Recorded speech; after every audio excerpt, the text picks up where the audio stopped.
एक सवाल पूछूं? क्या कभी ऐसा हुआ है जिन लोगों के लिए आपने सब कुछ किया हो, वही लोग धीरे धीरे आपसे दूर होने लगे? दोस्त बदल गए, रिश्तेदार बदल गए, यहाँ तक कि अपने भी पराये लगने लगे। उस समय लगता है कि भगवान भी हमारा साथ छोड़ चुके हैं। लेकिन अगर मैं कहूँ यहीं से भगवान का काम शुरू होता है, तो आज की कहानी शायद आपकी जीवन की ही कहानी हो। एक गांव में एक बुजुर्ग संत रहते थे। दूर दूर से लोग उनके पास अपनी परेशानियां लेकर के आते थे।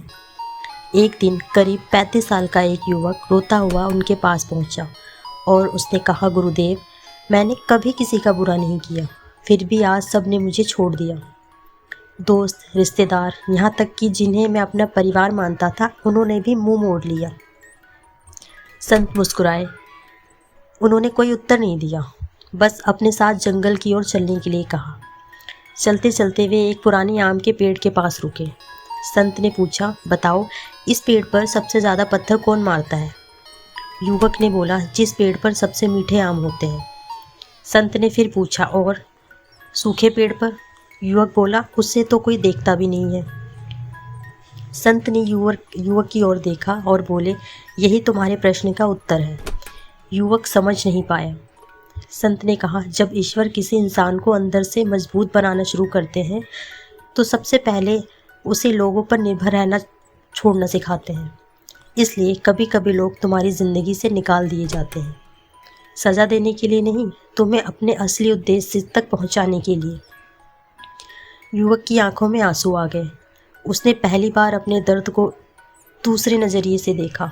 संत बोले, हर रिश्ता हमेशा साथ रहने के लिए नहीं आता है।